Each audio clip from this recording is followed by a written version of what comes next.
احساس غریبی که از مولانا داشتم با صدا و لحن خاص او تکمیل می شد.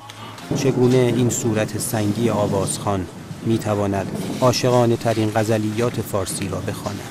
لیلة القدر بود، رمضان بود. یک مردی کهنسال بود، شاید فکر میکنم دیگه نباشد. آورد به من کتاب مولوی را تحفه کرد.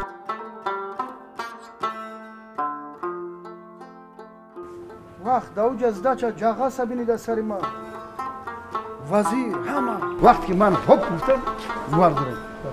خب چرا نمیذارید تو فیلم اینا باشه؟ شما اینجوری که دلنشین ترین که تو انقدر جدی باشین که دنیا درگذر است، مانند آنی که دریا درگذر است. زندگی درگذر است، بندگی درگذر است. سرم نمیدوستم. رفتیم میریم.